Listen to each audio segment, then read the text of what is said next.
Hello everyone, and welcome to a spooky Halloween special. I'll be your host, Unlikely Hero. Hey companions, today I'm going to be playing a game called Once Upon an All Hallows Eve. This game's not likely to be particularly spooky because it's actually a dating sim, I believe. So this could be interesting. Okay, here we go. Are you telling me that you managed to convince this girl to go with us? My best friend's head nods up and down, looking enthusiastically at our other friend. I know, I couldn't believe it either. Just imagine her hiking up a mountain. Just imagine all the facials and peels she's going to need afterwards to mend that skin. I roll my eyes at my friend's teasing. Malin smiles, facing me. Are you sure you really wouldn't mind the sunburns? I sigh, shrugging. The truth is, I really don't want to go hiking to a creepy old mountain. It's quite scary, and not to mention, there must be a whole bunch of bugs in that place. Malin puts a hand on my shoulder, probably recognising my worried face. Hey, Lee, you're gonna love it, alright? I just smile back at her. To be honest, I'm not quite sure.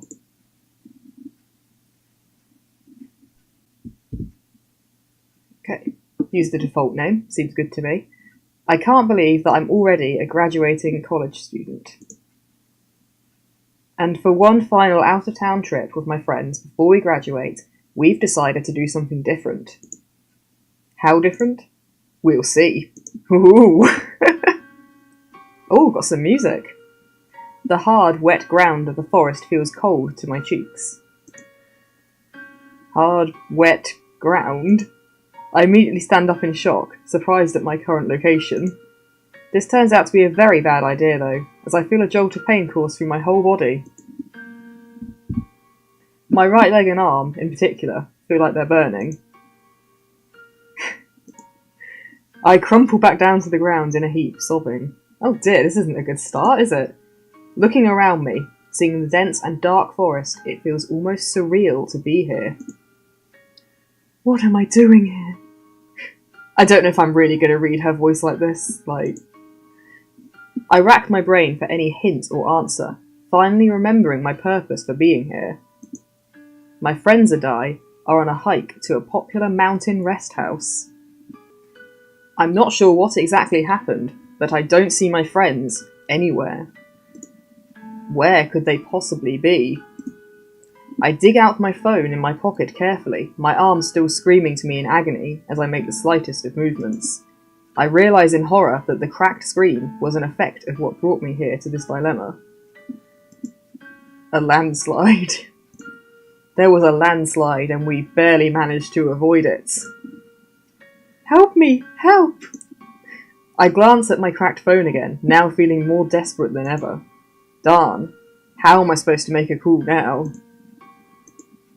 I decide to stay where I am, not minding the dirt on my beautiful dress. It hurts too much to move. A flash of lightning shocks me for a moment, and I immediately decide to run, to the best of my abilities, to the nearest shelter. It feels more like my whole body is on fire, despite the cold mountain air. But I'm in the middle of a forest, with an injured body and no means of communication. Where could I even find a shelter here? I zigzag through the densely populated forest, trying to look for any path of sorts to follow. After a few minutes of searching, however, it becomes very evident to me that there's no hope to find a path here. I just want to stop and say that these backgrounds are really nice. Like, the art is lovely. Sobbing once more, I sit back down on the dirty ground, squeezing my arm tightly to stop the pain. No, Carly. You can't stay here. You're gonna die in this cold. You have to go. Bracing myself for the pain, I force myself to stand up. I wince, feeling another painful jolt run up through my arm. Picking one direction, I decide to move forward and hope for the best. Lightning continues striking the sky. I wrap my good arm around my body, hoping that my own body heat would be enough to keep me from shivering too much. Rain has started to pour, and I'm feeling terribly cold. She's not having a very good time of it, really, is she? Right now, all I want to do is to curl up and cry somewhere. I really need to find some shelter, though. After walking hopelessly for about an hour, I notice a decrepit-looking mansion up ahead. That doesn't look too bad to me. It looks really ancient. I think it may even be haunted. Well, then we'd better go in. Should I take a risk? Yeah, let's risk it. I mean, this is meant to be my Halloween specials. I've got to go in the spooky mansion, right? I've got no choice. I have to seek shelter tonight or I'm going to die from the cold. I limp towards the mansion, trying my hardest to calm my nerves. It's a pretty hard thing to do, especially when half of your body is screaming in agony. Don't worry, Cara, you can make it. Despite looking very ancient, I'm starting to believe that there are actually people who live in this place. The grass seems well trimmed. That must mean something, right? I crane my neck to peek inside a vast yard. To my surprise, something blue-looking suddenly darts from somewhere nearby. What was that? My voice may be drowned out by the rain, but it's enough for me to hear the fear in my own voice. I turn around, looking for the place where I saw the blue thing. And from my peripheral vision, I see it again. A flame. Ooh. A bluish-looking flame. What? My voice shakes with fear, and once again I realise that I am all alone in a dark and creepy forest. It's not a good place to be. I feel tears well up in my eyes as I start running towards the mansion, panicking now. I want to scream for the door to be opened, but I'm too scared of anyone else hearing me. Running my fingers through my hair, I try to steady my breathing before knocking 3 times on the old wooden doors. With a creaking sound, the door slowly opens to reveal half a face, looking at me. I can see his full face. That's not half a face. A shocked face, to be exact. Before I could say anything, the face disappears inside and I hear the person running away. What the hell? I stand, completely clueless to what I should do next. To my surprise, the door opens again with the same creaking sound. They need to oil that door. A tall young man stands between me and the door, looking at me very suspiciously. I put on my best smile and open my mouth to speak, just to have the door slammed in front of my face. Well, that's rude. The nerve! Huh, if you don't want me, then I... Strange flashes of blue dart around in my peripheral vision again, and I find myself desperately knocking on the doors. What do you want? Please, please, let me in. I'm not doing that. Please, you have to let me in. Please. The young man opens the door and looks suspiciously down on me. Staring at him, I could tell that he has no plans of letting me in whatsoever. My heart sinks like lead when the complete severity of my situation starts dawning on me. What did I do to deserve this? I see the young man open his mouth, but before he can say anything, everything turns black all around me. Well, that's one way to get into a house, just pass out on the doorstep.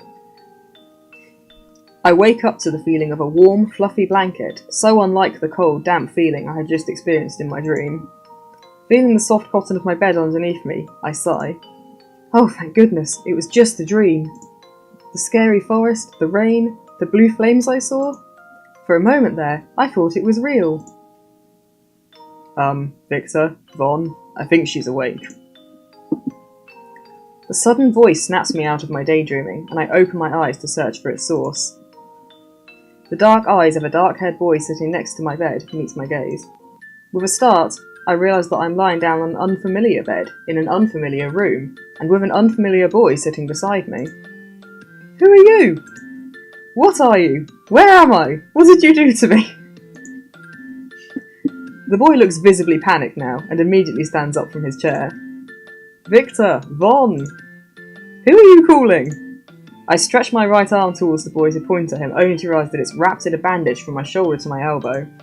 I stop moving and realise that a slight hint of pain is... Paint? A slight hint of pain is emanating from my shoulder area. What? I look at the boy once more and recognise his face from earlier. It's the shocked boy. You're that boy from earlier. He just stares at me, not saying anything. Tell me, what am I doing on this bed? I tried to sit up, only to feel a jolt run through my leg. Ow! Don't move. Gently, as if to calm me down, he holds his hand out, palm forward. You're hurt. Having calmed down now, I suddenly realise that I'm most probably inside the boy's house. Did I faint? He nods, confirming my worry. I'm so sorry. I'm really sorry for the trouble. Again, the boy just stares at me, quite expressionless. What's your name? Before he could reply though, another voice comes from outside the room. Vern! The door opens, and in comes two other young men, immediately heading towards the bed. For a moment, all my worst fears seem to have materialised in my head. One of the men, the blonde one, looks down on me, regarding me with a suspicious look in his eyes. I recognise him as the guy who wouldn't let me in earlier. I smile, preparing to open my mouth so I could thank him for letting me in. However, it seems to make him agitated. Just leave! Go away! What the hell? What? I told you, go away! Just as he was about to pull me from the bed, the other dark-haired man moves closer to him. Vaughn, you knew... I can't even talk! Vaughn, you know better than to do that. Humph. He turns to me, his face a mixture of confusion and curiosity. Who are you? I open my mouth to answer, but the other guy, Vaughn is his name, I think, moves in between us again. Victor, you can't be serious. There's no need to learn this girl's name. Vaughn turns to me with daggers shooting out of his eyes. I don't like Vaughn. Out. Now. What? You heard me. Get out. Wait, you don't understand. Look, I'm really sorry for making such a ruckus earlier. I glance at the boy on the other side of the room. There's a storm out there, and I really need to... I don't care. Just get out. He takes a hold of my good arm, tugging it slightly upwards. What? No, please, you wouldn't want to make it go away, would you? Depends on the context, I guess.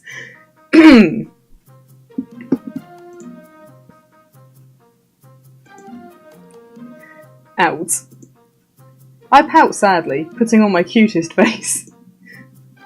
This always works whenever I'm asking for favours. It has a 100% success rate, tried and tested. Vaughn stares at me for a moment before frowning. Out. Now. Well, we all saw that coming, didn't we? My mouth falls open as I realise that my foolproof tactic has just failed. I break free from his grasp and cross my good arm over my chest, holding on to my bandaged arm. What? You aren't such a gentleman, are you? The other man chuckles softly. Oh, he's loving that.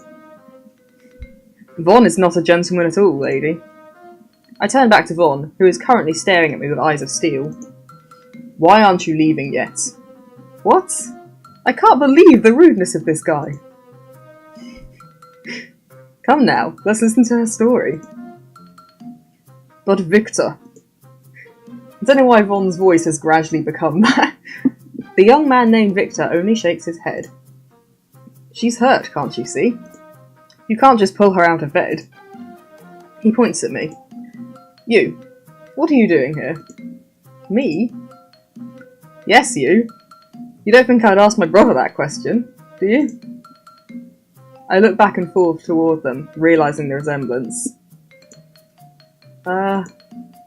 Just answer his question. Hello, I'm Cara Lee. I was on a hike, I think, and then I fell, and now I'm here with nowhere else to go. If it's okay with you, I would like to stay here for the night. It doesn't really seem that the storm will let up anytime soon. The two young men look at each other, as if they're thinking of what to do next. I bite my lip in anxiety. I'm already inside, lying on one of their beds. I'm not sure why they're still torn on whether or not they should let me stay. But if they won't let me stay, I'll be forced to stay the night outside. And if I go outside... I'm scared. You're scared? Of what? Are you scared of the rain? No. In my mind's eye, I suddenly see a flash of blue appear. A shiver runs down my spine as I remember my earlier encounter in the forest. I'm scared of those blue things. But blue? The two men suddenly glance at each other with a frown on their faces. Oh, the music's got a bit uneasy. What do you mean, blue? I saw some blue things out there. I'm scared.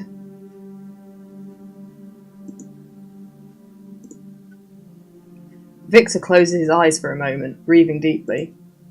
Von, on the other hand, keeps his arms crossed in front of him, looking extremely annoyed. I decide to ignore him for now, making a mental note to get back at him later. The older man opens his eyes, narrowing them a bit at me. Fine. Von's eyes widen in surprise. You're allowing her to stay here?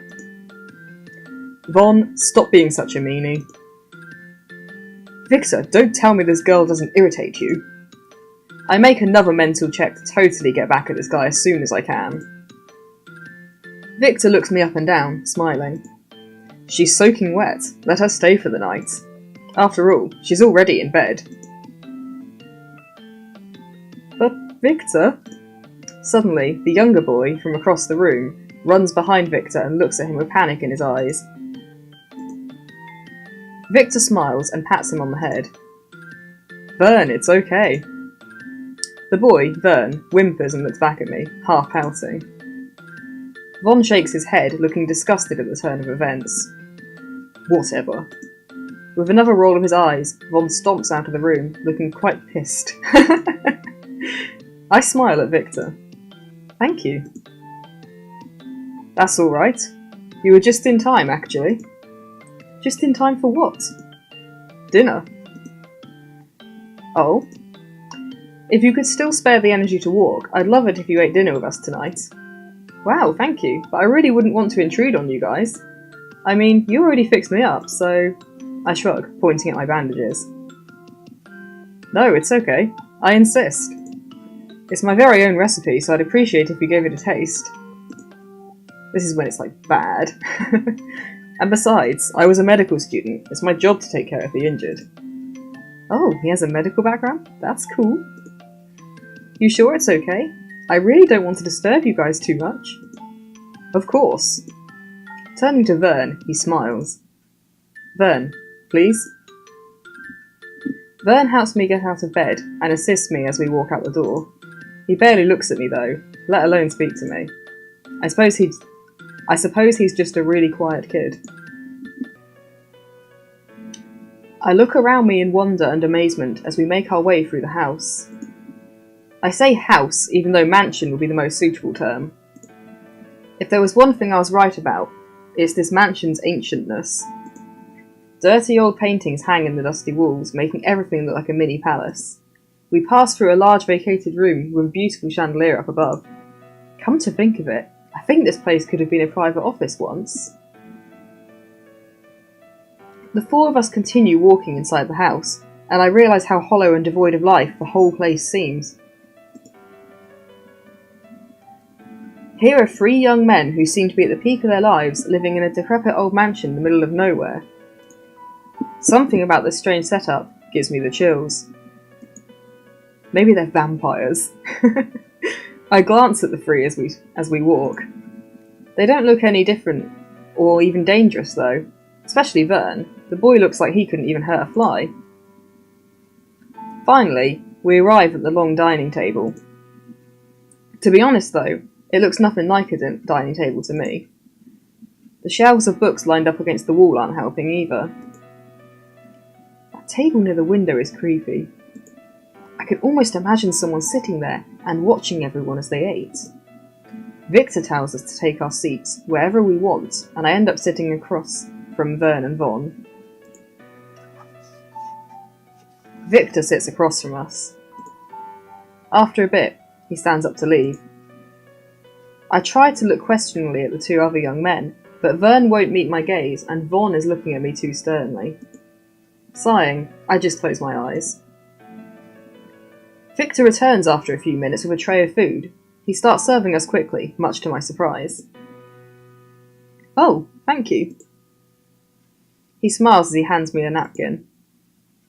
Can you eat without help, or do you need one of us to assist you? Ah, that seems a bit extreme, Victor. I feel an embarrassed blush creeping up on my face. Oh no, I'm fine. I can eat with my left arm, don't worry. Alright, if you say so. After he had finished setting the table, we all take a sip of the soup. Wow, you made this? It tastes wonderful. You think so? Oh, shucks. Do people actually say that? It's not bad. Not bad. Von's voice is getting more and more snooty as I go on. I roll my eyes at the other guy's comments. It tastes really awesome. Turning to Victor, I smile.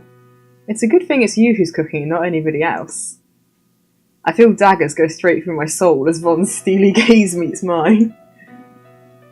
I don't know if anyone would be able to not learn how to cook when they're always assigned to kitchen duty. Well, there are some people like that.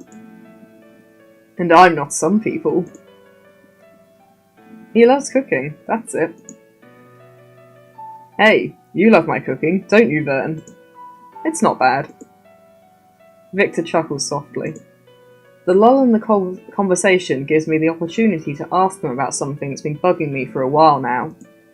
I was just wondering, what are you three doing here? Oh. Von suspiciously looks at me. Has he looked at me any other way throughout this game? What do you care? I flinch, forcing a smile to my face. Hey, it's the middle of nowhere. Of course we're somewhere. What did you think? But you're up in the mountains, so why... My voice falters and we all turn to the direction of Vern, who looks up at us with no expression on his face. Sorry. Without another word, he picks up the broken pieces of chinaware from the floor. Victor wipes his mouth with a napkin and sighs. Boys. He stops and sighs again.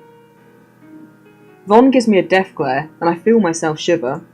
Shaking my head as if to dispel all the scary vibe coming from the blonde guy, I try to change the topic of conversation. Victor stops eating halfway, his spoon still in the air. Yes? I just wanted to thank you guys for taking care of me when I fainted. And for the bandages, of course. The first and the last brother both look at each other, while the middle one looks like he couldn't care less. After a pause, Vern just smiles softly at me. We're just glad to help someone out. Von rolls his eyes. Oh, we can definitely help someone out. Victor shoots his brother a disapproving look. As I glance at Von, I sigh to myself. I'm so obviously unwelcome here. Me? My beauty? Unwelcome? The nerve of these guys. Remind me to leave first thing in the morning. Hey, you. Huh? You leave first thing in morning. In morning? In the morning, okay? What? Hey, I have a name, you know. Victor chuckles, clearing his throat. He looks almost relieved, somehow. Oh, that's right. It seems we forgot to properly introduce ourselves. I'm Victor. He looks at the other two expectantly, but I know that one of them is way too angry at me, while the other simply doesn't care enough to introduce himself to me. Victor's eyebrows furrow, but he just sighs and proceeds to introduce them himself. And these are my brothers, Grumpy Von and Scaredy Cat Vern. I'm not grumpy, Von protests, glaring at me. And I'm not a scaredy cat. Vern just blushes. Well, what do you know? Victor's eyes shine brightly as he smiles at me. And you? Cara Lee. I thought she already introduced herself. Cara Lee? Yeah. I'm a half. Oh, a half. What, half annoying and half irritating? Or perhaps half an outsider and half an unwanted guest? I feel my eyes widen at his words. Without wanting to, I feel my eyes starting to well with tears. Well, he is being quite nasty. I can understand this. His eyes darken all of a sudden as he looks me down. Or perhaps half living and half... Victor bangs his hand on the table, causing all three of us to look at him. That's not the right way to treat a lady, Von. Oh yeah, you tell him, Victor. To my surprise, Victor suddenly interrupts his brother, giving him a death glare. There are a lot of death glares in this game. I don't care. Why couldn't we just let her soul get lost for eternity? His voice sends shivers down my spine. Both Victor and Vern stare at their brother in horror. Wait, what did you just say? While I don't exactly understand the full extent of what he said, I could definitely feel that it wasn't anything good. The three brothers all look at me, surprised. What? Von, what did you say? Lost for eternity? Von's eyes are still set harshly, but I see a hint of nervousness in his gaze. The youngest brother holds his utensils tightly. Oh well, time for bed. No, wait, Von, why did you say that? Is there something about this place that I don't know about? Cara, it's nothing important. But... I'm gonna push it. I shake my head slowly, forcing a smile on my face. No, I heard Von say something. It's okay, Von, you can tell me. The guy looks at me with an incomprehensible gaze. To my surprise, he just laughs. A little too forcibly, if you ask me. Are you really that dense not to figure out a simple joke? A joke? In my mind, I know he's not saying the truth. That didn't sound like a joke, Von. What is this place? Really? The three brothers look at each other again. I curse myself under my breath for not understanding their silent conversations. Vern glances at me worriedly, and I turn to Von, certain that he's hiding something. Surprisingly, all I see in his eyes is rage. We took you in, so don't you dare question us about our home. Else you want to be kicked out again out there in the rain. Take your pick. I clench my fists, trying to repress my anger. Victor told me I could stay here. I'm staying here, whether you like it or not. I glance at Victor, whose eyebrows have risen up, making him look surprised at my words. Vern seems to have noticed our bickering as well, and he looks at us with a worried look on his face. On the other hand, Von's eyes are now spewing fire at me. Really now? Yes, and I'm not leaving, unless your brothers want me to. He growls at me slightly, narrowing his eyes. Turning away from me, he looks at his brothers threateningly. Vern glances at him, but goes back to eating his meal. As expected, Victor just shrugs, trying his best to look innocent. Don't tell me, none of you are willing to kick her out. His question is greeted with silence. What? Victor, you're really going through with this? She's injured, Von. You know I can't turn away people who need my help. I feel a burst of hope surge through me. Von just scoffs at him, looking disappointed, much to my disgust. How could a person send away an injured person, I wonder? Vern, even you? He looks at his youngest brother in surprise. You don't want to kick this outsider out? I find myself doing a little victory dance in my head, as Vern shakes his head slowly. I thought you didn't like outsiders. The younger brother remains silent, sipping his soup quietly. Just let him eat his soup, Von. What the hell? Fine. He crosses his arms and reclines back on his chair. So, have we finally settled this? I smile while Von just rolls his eyes. Yes, we're fine. Yep, you're definitely fine. Von just scoffs again and throws his napkin on the table, getting ready to stand up. Victor makes the surprised middle brother get back to his seat with a wag of the former's index finger. Some of the phrasing in this is a little odd. What? The oldest brother sighs and glances at the youngest of the family. Nobody can leave the table unless everybody leaves. Except for some special cases. Victor smiles, and I realise that he's actually pretty cute. What the hell am I thinking? The oldest brother clears his throat, thankfully snapping me from my thoughts. Hear that, Von? You're already 22, yet a 19-year-old can follow the rules better than you do. Von glares at him. And you're only 23, Victor. Stop acting like you're so old. I'm your older brother, so of course I'm still older than you. Now, get back down on your seat. Von rolls his eyes, but nevertheless does what he's told. I do another little happy dance in my mind. She does that a lot, doesn't she? A pretty evil happy dance. Oh, Kara, rein it in. What are we waiting for anyway? Victor smiles at me. Room assignments. Von's mouth falls open and Vern merely looks at his eldest brother, wide-eyed. Room? Yes. Victor, we have more than a dozen rooms in this place. Can't we just push her somewhere where she can stay out of our way? I think it's a good idea to let her stay somewhere here, Von. He answers slowly, as if speaking to a young child who still lacked understanding. But she's already slept in Vern's room, so I suppose it'd be best if we let her stay there. And that's why Vern is going to stay in your room, Von. In my... what? Victor smiles devilishly at his brother. And where do you want me to stay? In the guest room. The middle brother brings his hand down on the table. You mean the unkempt, unclean room? Victor nods happily. Too happily, if you ask me. Exactly. I'm sure you'll do a good job cleaning it up. What? Victor dabs his lip with a napkin before smiling at his brother again. By the way, Vern has already assisted Kara tonight. Since she's still injured, we should take turns helping her around. It's your turn now, Von. Great!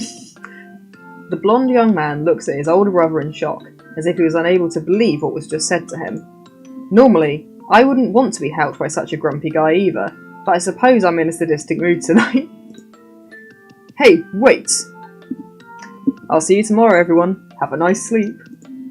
He signals for us to stand up, and he and Vern start walking towards one chamber of the place. The four of us stop at a staircase, as Victor leaves Von to accompany me to my room. Von turns to me once the other two brothers have gone out of earshot. Don't make any trouble or you're dead. Oh, threatening! I turn to make a comeback at him, but he looks surprised all of a sudden. Von? What's wrong? He blinks his eyes for a few more minutes, and finally he looks at me, still with a hint of distraction in his eyes. Just go to sleep. Yeah? He narrows his eyes at me, sighing a bit. Don't be noisy. He turns away, going straight towards the room next to mine. After thinking for a few seconds, I decide to call out to him. Von? He stops, but doesn't look back at me. I'm really sorry for earlier. My actions were uncalled for. He doesn't respond to me, so I continue speaking. I still do hope we can be friends, though. For a few seconds, neither of us speak. Finally, he turns around to face me. Go to sleep. Just those 3 words, and he's back in the room next door again. I smile a bit to myself. It's still irritating how much he's ignoring my beauty, but I guess it's pretty interesting too. After all, I'm getting really tired of guys who are willing to throw themselves at my feet. I shrug to myself, still with a smile. Still with a smile to myself? Taking one last look at the next room's door, I enter Vern's room. First thing I notice about his room is the lack of visible windows. Or probably they're just being obscured by the thick blinds in one wall of his room. Deciding to lay on the bed instead, I slowly climb onto it, careful not to hurt the right side of my body. Victor has done a really good job of patching me up. I don't feel the pain that much at all, to be honest. Vern's king-size bed is more than enough for me. I snuggle into the soft sheets, enjoying the comfort of his bed. I notice a distinct smell, and I move closer to sniff it better. God, that's like a little bit weird. Smells really good. That's even weirder. Men's perfume? I smile to myself as I lie by myself staring up at the ceiling. I guess I'm going to enjoy my stay here. Not that I'll be staying here for long, of course.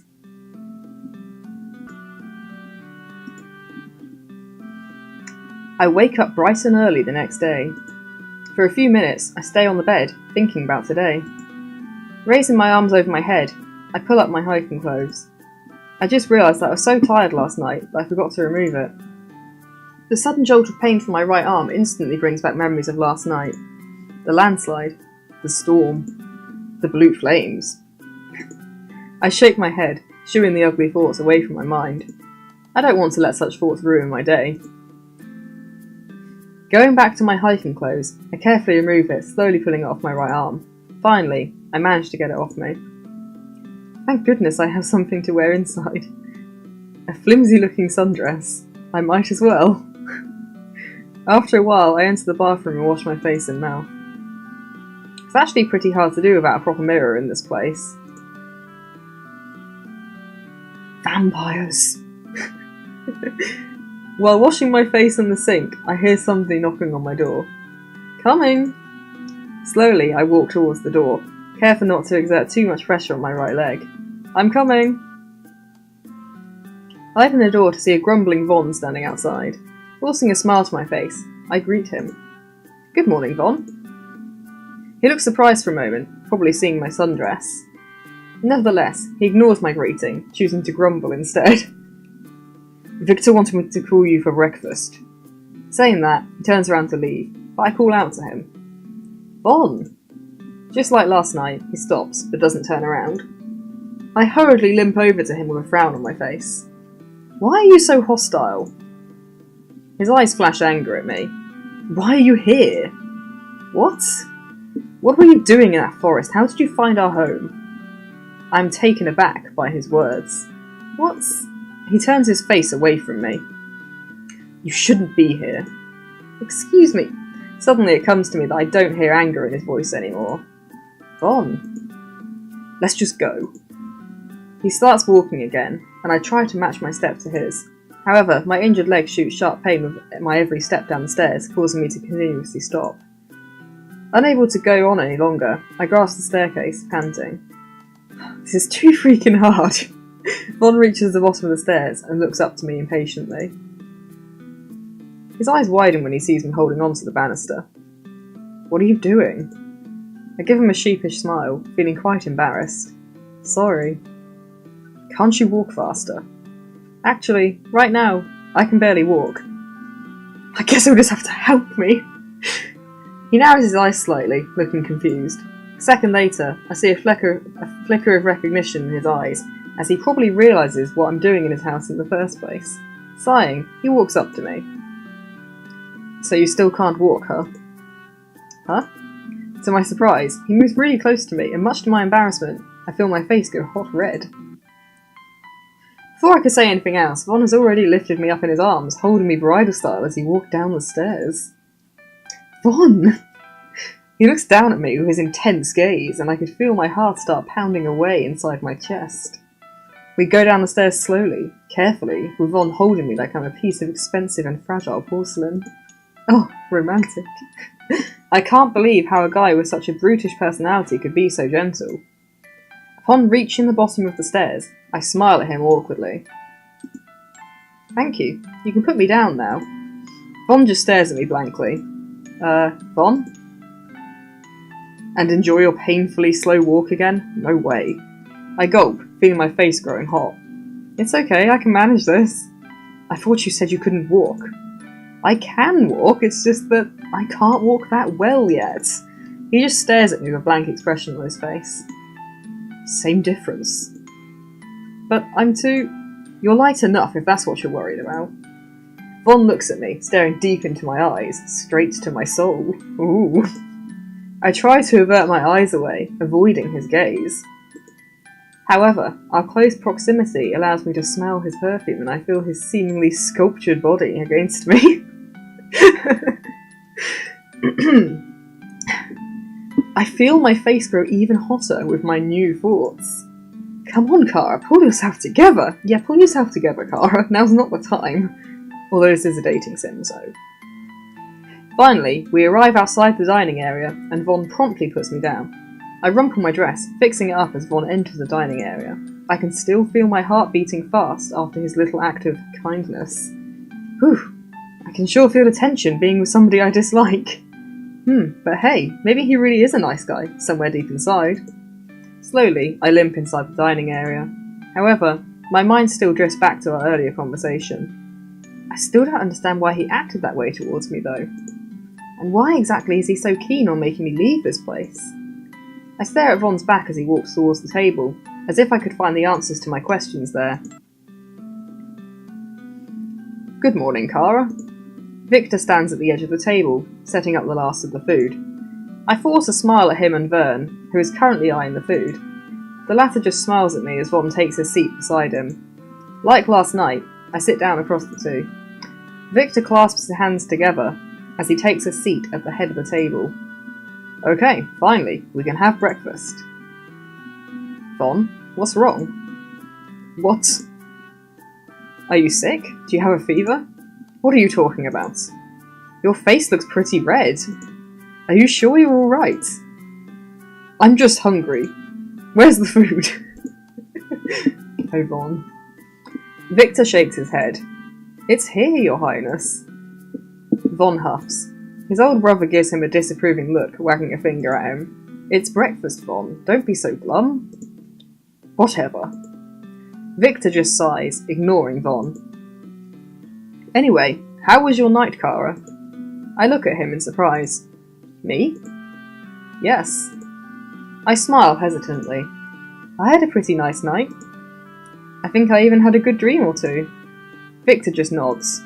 Well, that's good. To be honest, I thought you'd be scared of this place. I chuckle softly. Victor winks. Don't worry, it's not as bad as you think. I notice Von rolling his eyes. Narrowing my eyes at him, I sigh. Victor seems to have noticed my expression and looks at Von as well. Don't mind him. He's not usually like that, but he's being awfully ill-mannered today. Von looks up at us with angry eyes. Can't you see that I'm eating peacefully? How can it be peaceful when all you do is mock me? He lets out an obviously fake laugh. Mock you? Yes. And here I was, starting to think that he was a nice guy after all. I guess I was mistaken. Terribly mistaken. I told myself I wouldn't get into a fight with Von, but he's forcing me to do this. What's your problem? He stares at me with a steely resolve. You? Well, I'm sorry, Mr. Grumpy Pants, but I'm determined to settle this once and for all. And why me? The 22-year-old forcefully drops his utensils on the table. What are you doing here? Why are you here? Victor brings his hand down on the table. Von, we've already talked about this. Von turns angrily at him. No, we haven't. She shouldn't be here, Victor. Frustrated, I sigh, bringing my hands to my forehead. Von, where are your manners? He doesn't have any. Victor's eyes flash angrily at their youngest brother. Don't butt into this conversation, Vern. Von! Now it's the three of them who are angrily fighting each other. Oh, I hate to see these young men bickering like little kids, but they are doing it, right now. This has gone on for far too long. I bang my hand on the table, getting all their attention. Guys, please, don't fight. What are you... I hold up one finger, and Vern puts a hand on Von's mouth, who angrily pushes it away. Von, you're right. You're most definitely right. He stops looking at me intensely. I see the curiosity behind the other two's eyes. Taking a deep breath, I start talking. You're right.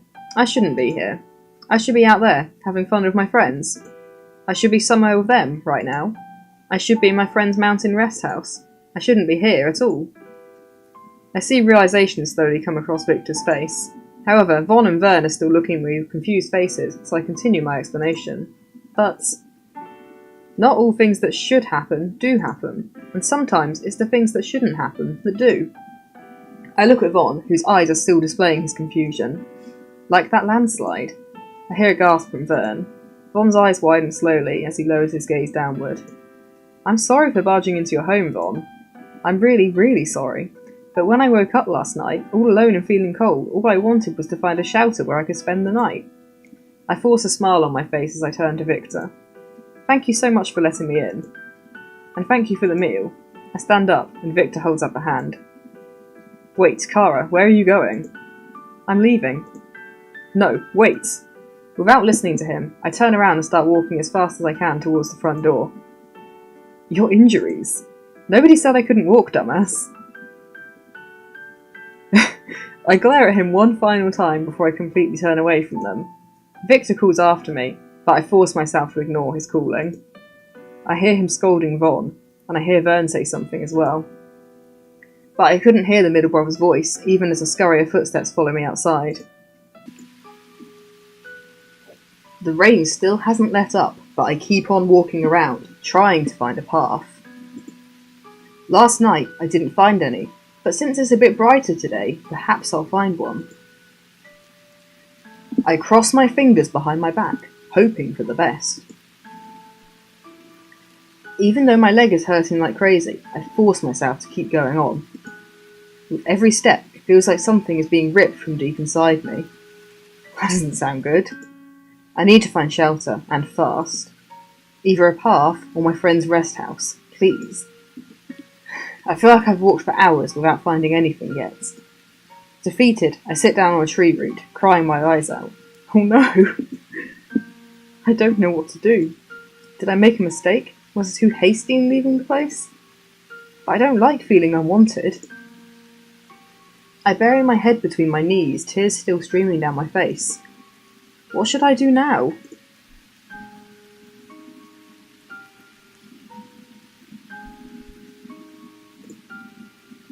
I think it's safer to go back to the mansion. I wipe my tears, strengthening my resolve. I'll find my way back, even if it kills me. I glance down at my aching, injured foot and feel my heart jump in my throat. With my current condition, though, it just might kill me. Standing up shakily, I look around me. All I see are trees, and more trees. Nevertheless, I take one very painful step forward, hopefully towards the mansion. A few more hours seem to pass, and I'm still in the middle of nowhere. I'm starting to get hungry and chilly, especially since the rain here still hasn't let up. The hurt side of my body is aching again, most especially my right leg. The pain is actually pretty concentrated on my lower leg. I'm not sure why that's the case, since I don't think I broke a bone or anything in there. Still, I do hope I can find the mansion soon. I really need to take a rest. Suddenly, I hear something moving in between the trees. Ooh. My heartbeat immediately quickens, scared at what I might see. Scared that it might be those flashes of blue again. Scared of the unknown that is currently moving somewhere close. Scared that I won't be able to run away from the potential danger that lies ahead. With bated breath, I listen to the sound of rustling getting louder and louder as it approaches me. To my surprise, Vern's head pokes from behind one of the trees. Kara? He breathes a sigh of relief upon recognising me. Vern, what are you doing here? He smiles sheepishly, scratching the back of his head. I was looking for you. He points sheepishly at my leg. I knew you couldn't be far away, since your leg still hasn't recovered. We were really scared that you'd get lost in this forest. I feign being upset, pouting slightly. And by we, I bet you're talking about you and Victor, huh? He smiles a bit and looks at me teasingly. No, by we, I mean all three of us. I look at him suspiciously. That can't be true. Von doesn't care at all. Vern smiles kindly at me. He does care. Actually, he wants to apologise to you too. Really now? He smiles, nodding. I feel something tug at the corner of my heart. I really wasn't planning on coming back, you know. Still with a smile on his face, he raises one eyebrow at me, as if doubting what I'm saying. Hey, it's true. I wasn't planning on returning to your mansion, you know. If you say so. I smile at him playfully. But since you're smiling so nicely... Vern blushes a bit, and I laugh. He blushes even more. Without a word, he moves closer to me and holds out his arm. Let's go back now, okay, Cara? I smile and take it, holding on to him for support. Thank you, Vern.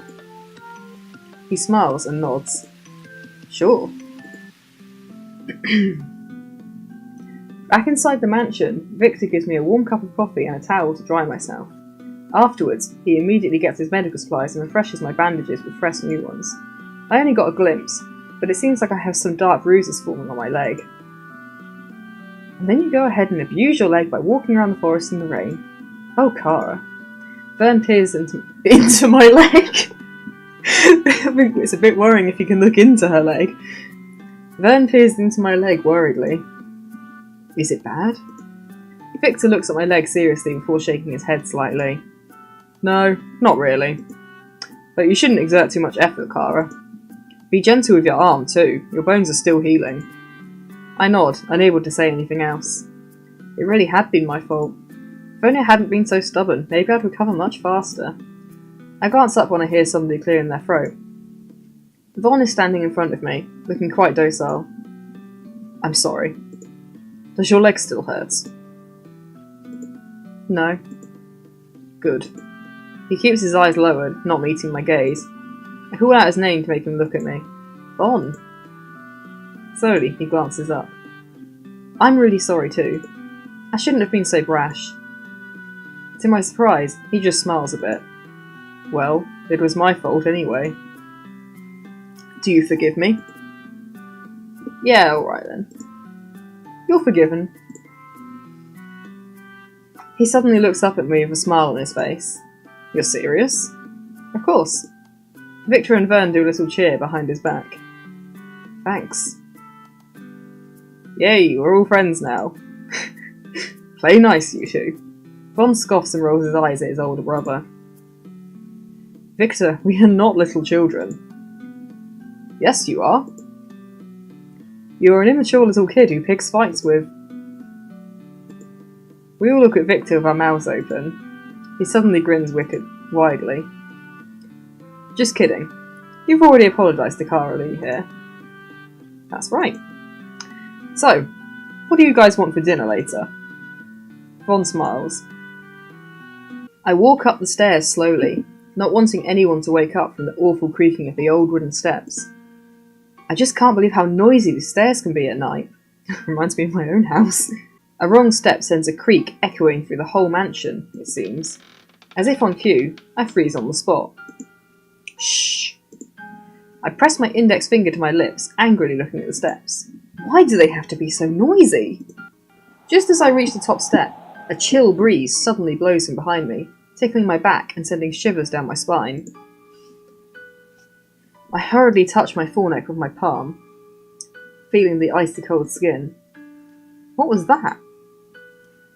The breeze was barely noticeable, but it was extremely chilly, like it had come from a very cold place. Suddenly, a more pressing thought enters my mind. Just where did that draft come from? Is there a broken window somewhere? I crane my neck to look around the staircase, peering at the dark living room just beneath me. It doesn't seem like there are any windows left open by the brothers. Wait, what if it was a... The thought of phantoms and ghosts makes my arms covered in goosebumps, and I hurriedly run to my room, closing it behind me. If there's going to be a haunting in this old mansion, then I'd rather sleep through it. I cover myself with a blanket before remembering something else. I turn on the light. I feel you, Cara. Time passed by a little too quickly, and before I knew it, I've always stayed in the mansion for a few days. Not like I have a choice, though. My body is already starting to recover, although Victor wants me to make a full recovery before we make an attempt to go back down the mountain again. If I didn't know any better, I'd have thought that he was some sort of tourist who didn't know the trails of the mountain. Or perhaps I'd have thought that he was actually scared of hiking down. That's quite a ridiculous thought, though. Victor lives here, so of course he knows the trail. Or does he? The oldest brother had promised me that once I had fully recovered, he would help me get back to the foot of the mountain so that I could use the phone there to call my friends. However, I still haven't been able to make that full recovery that he wants. I get tired easily, and sometimes just moving a part of my body sends jolts of pain coursing through me. It's really quite depressing. What's more depressing is the fact that it's always raining in this place. We get bouts of sunshine sometimes, only for the rain to come crashing down again. I wonder why it never really stops raining in this place. One miraculously sunny afternoon, I approach the Prue brothers while they're fixing some furniture in the house. I clear my throat to get their attention. Victor looks up and smiles at me, wiping some sweat off his forehead. Oh, hey there, Kara. What's up? Oh, nothing much. I was just wondering. I pout a little bit, trying to make it sound innocent. Victor, when are you going to take me to the village? All three of them stop working all of a sudden, and they all turn to look at me. Wait, did I say something wrong? Von narrows his eyes, but not in a mean way, more like a confused kind of way. He turns to his older brother with the same expression. I thought you already talked about this with her. Meanwhile, Vern and Victor just blink a few times at each other. Guys? Victor finally stands up and looks at me seriously. I'll take you there when you've already fully recovered. I sigh, already expecting the answer. As a matter of fact, I already knew that he would say that. Nevertheless, I still wanted to hear it coming from him exactly. I twiddle a lock of hair between my fingers. I know I'm still not well enough. I guess I'm just depressed that the rain still hasn't let up too. And it's been a few days. How come it's always raining around here? I look expectantly at Victor, waiting for some sort of explanation. I really just want some sort to come out of him. Instead, his gaze goes straight through me. He seems distracted somehow. Victor? His eyes slowly focus on me. What? I was saying... From behind him, I see Vern shaking his head at me. What? Von, on the other hand, is simply looking at us with semi-wide eyes. What did you say? Oh, I was just asking if... Vern shakes his head again, as if urging me not to continue. Oh, ask away. Victor smiles stiffly at me, but I have a feeling that his nervousness is being hidden by his cheerful facade. But I just asked what you... But I just asked you what I wanted to ask. Oh, you did, didn't you? Victor doesn't look like himself. I wonder what's wrong.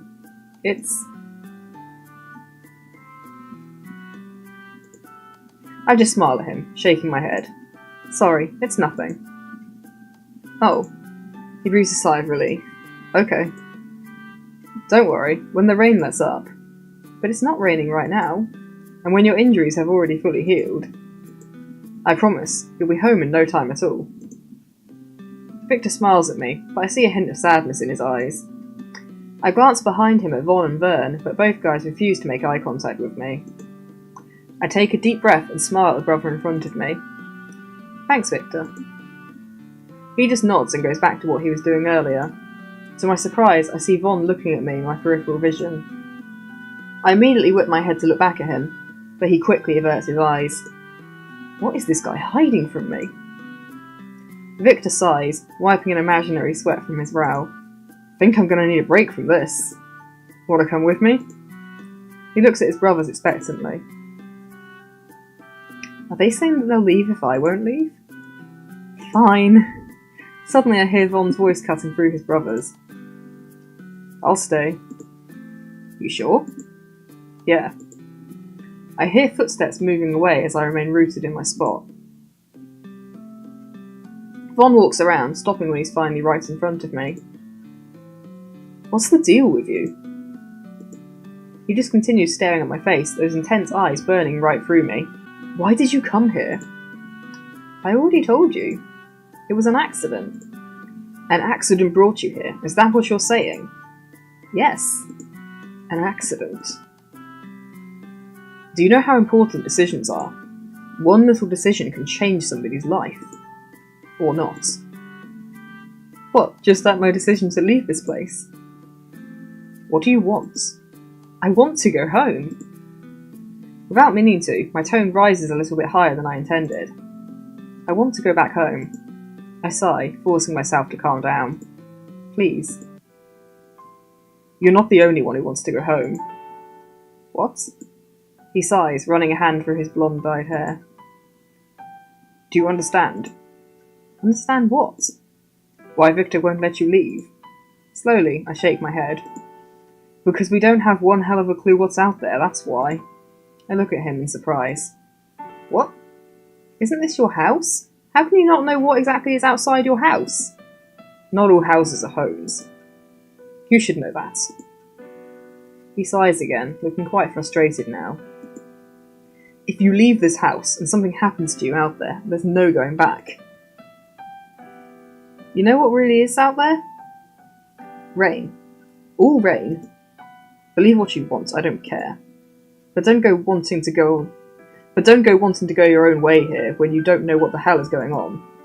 I just stare at him in disbelief, hoping deep down that he's wrong. But if you don't care, then how come you're telling me these things? Von seems to be taken aback when I question. What? You care, don't you? I ask in a not question. Somehow, I feel like it's something that only has to be confirmed. Somehow, I feel like there are some things here that I need to solve. And somehow, one of those things is this man standing in front of me right now. Why do you care? Why? When I first got here, you wouldn't even let me in. Why is that? Do you let strangers roam into your house every day? I shake my head. But if I lived on a mountain, it was raining hard, and somebody knocked on the door asking for my help. Von suddenly goes quiet.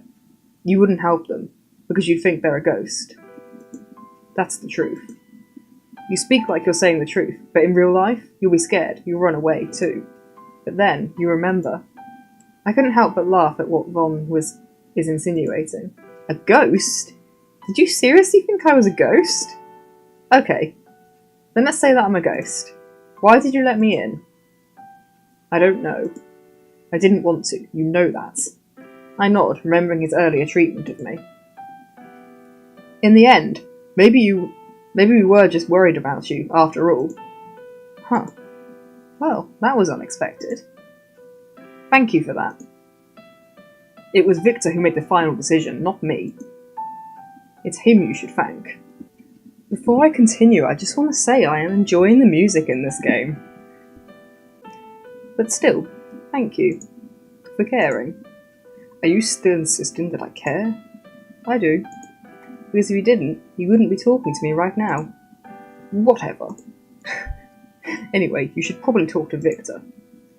But what should I tell him? Whatever you feel like telling him. I nod. Thank you. I'll be going now. As if on cue, Victor and Vern suddenly arrive. I feel my throat tightening all of a sudden as I look at Von for support. He just stares at me blankly, glancing at Victor. Hey Victor. I'm sorry for earlier. You didn't do anything wrong. What are you apologising for? I don't know, it just feels like the right thing. It's really nothing. No. That's alright. He smiles apologetically at me. I'm also sorry for being so moody earlier. The boys and I have been fixing up some old furniture in this ancient house, and I gotta tell you, it's not an easy job. I smile at him, nodding. It's alright, I understand. Actually, I'm the one who should be saying sorry. I feel really horrible for how I acted earlier. I swear, I'm not making it my goal to fight with all of you guys. I do hope you won't pick a fight with me. Von turns to his brother with a teasing look. Yes, because you know you're going to lose. Hey! We all laugh together, including Vern. To be honest, I have no idea how much time has already passed since I first got here. It seems weird, but I seem to have forgotten the concept of timekeeping itself.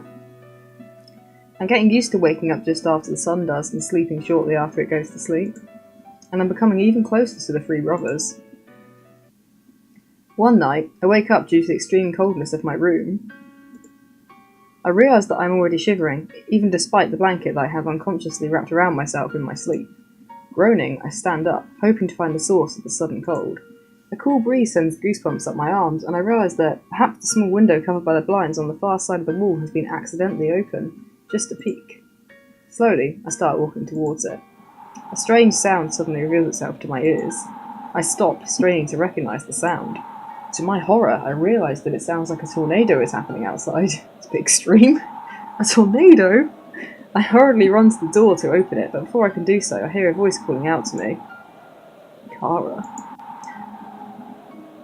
I did not do that voice justice.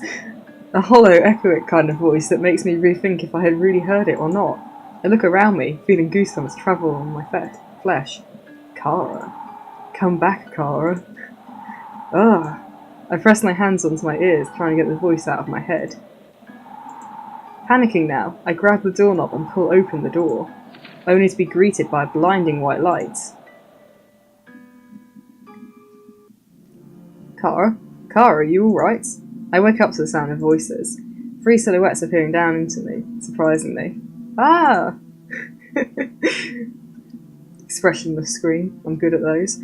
The 3 silhouettes all move away in shock, and I realise that they belong to the 3 brothers. Guys, can you please not do that again? You shocked the hell out of me.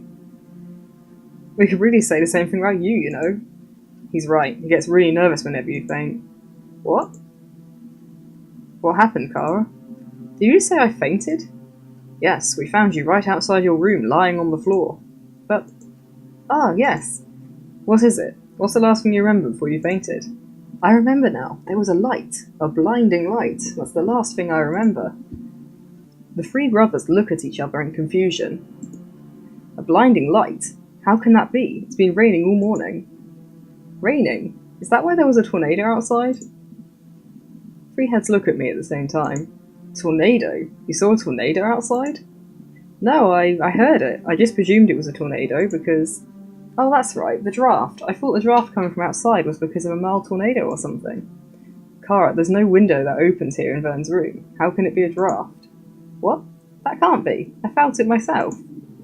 It was right after I heard the tornado that I stop, feeling shivers run up my spine as everything comes back to my mind. Before you what? Before I heard it. The atmosphere in the room suddenly grows thick, threatening to strangle the 4 of us in its vice-like grip. Oh, that got intense suddenly. What did you hear, Kara? A voice. I heard a voice. What did it say? It was calling me, asking me to come back.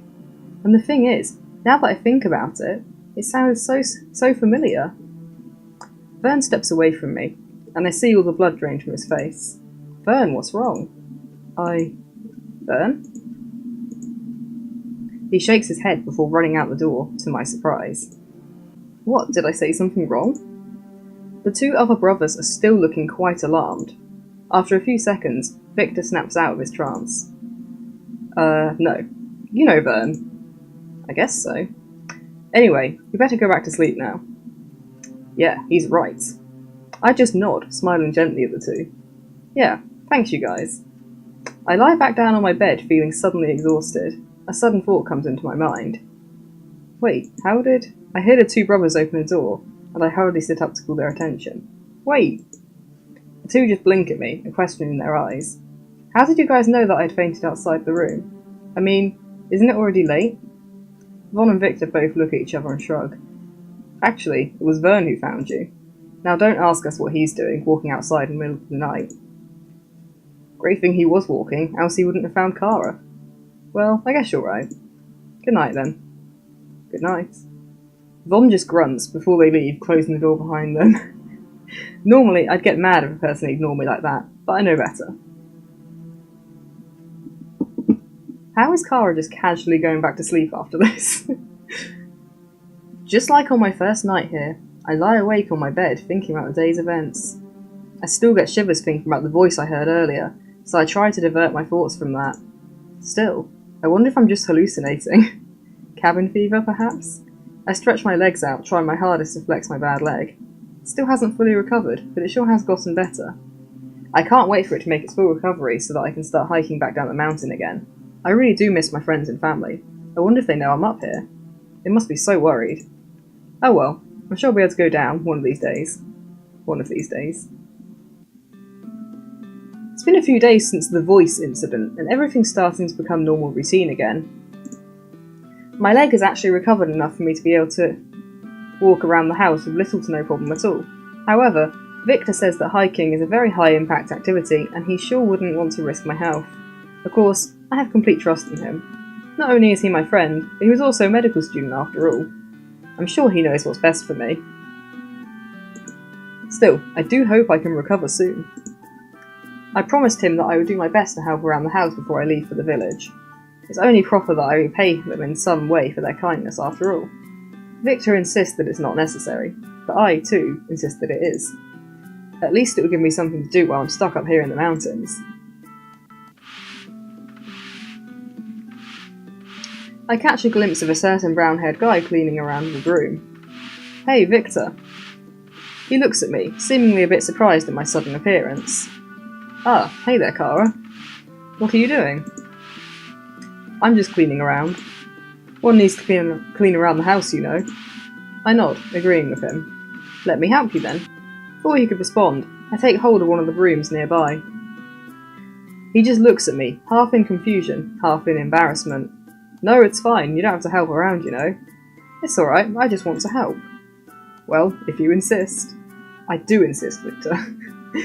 Thanks a lot, though. I smile at him, glad to be able to help out.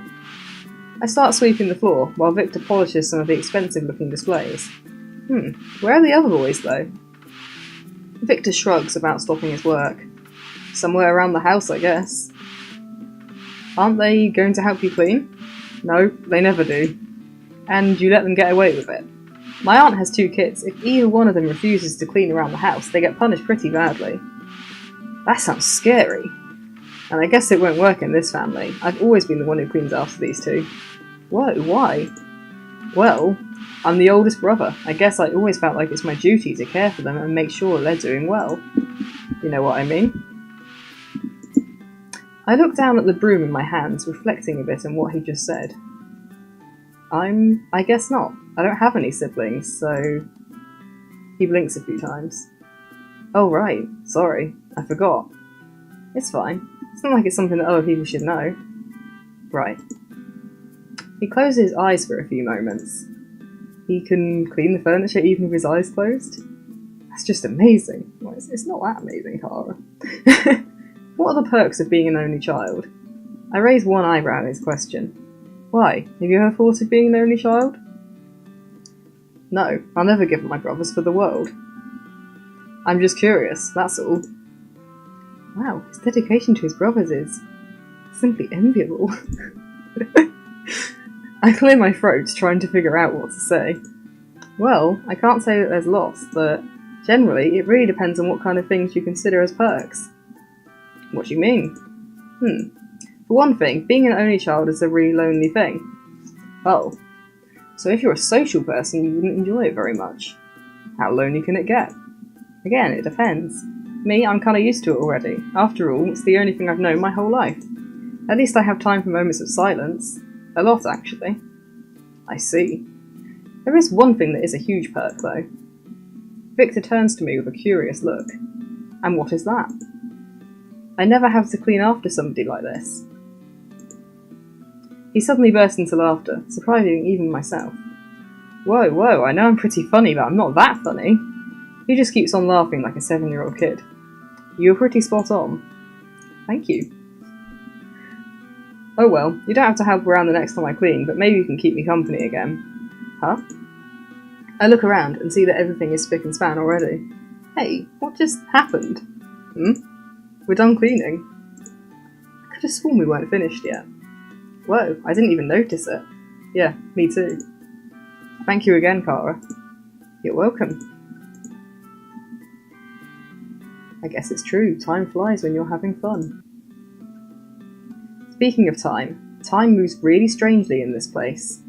Curiously, there are no calendars around and I'm starting to get a bit disoriented. I walk around the house trying to find a working clock, a calendar, or just anything actually. And it's making me kind of pissed that this hallway's so dark even though it's supposed to be midday. At least, I think it's midday. Gosh, this house is messing up my body clock too. While passing by one of the rooms, I see someone with their back turned on me. Is that?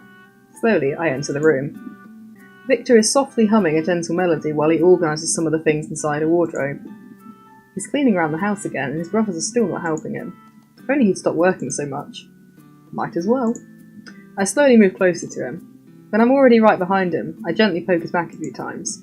As I expected, he turns around, and I immediately scream like a banshee while raising my arms, surprising him.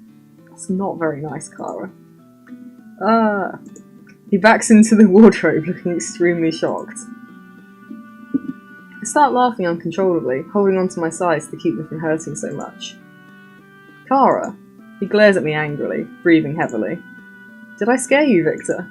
I forced myself to stop laughing, although I still couldn't help but giggle at my own little prank. I'm sorry, I just didn't think you were such a scaredy cat. I'm not a scaredy cat. I was just surprised, that's all. Sorry for yelling at you. He scratches the back of his head, looking remorseful.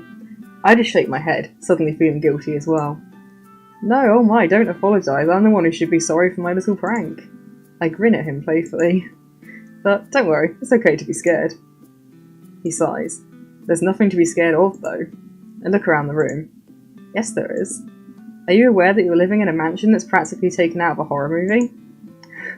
A horror movie? Yes, a really haunted one. With a mansion as huge as this, I'd be wary of ghosts, or even monsters. Oh, it's a sudden change in tone. There are no monsters here, he says quietly. Huh? Why the sudden change in mood? Yeah, that's what I was just saying, Kara, what the hell? Without another word, he goes back to organising the inside of the wardrobe. The sudden change in the atmosphere seems to cover the room like a thick blanket. Well, this is awkward. Maybe I should leave him alone for now. Quietly, I start walking towards the door. All of a sudden, I hear something drop behind me. As I turn to look, Victor suddenly pops up right in front of me. Boo. Ah! In surprise, I trip backwards, falling flat on the floor. Or not. In the last second, Victor suddenly lunges in front to catch me in his arms. Well, that's very smooth, Victor. For a few seconds, I could only stare at his blushing face as I felt the heat start to radiate from my own face. Victor looks really surprised as well, his arms still supporting my back. If anyone were to walk into the room right now, they would probably think that we are straight out of a fairy tale scene. Victor clears his throat, gently pulling me up with him. After a few more seconds, we suddenly start laughing together.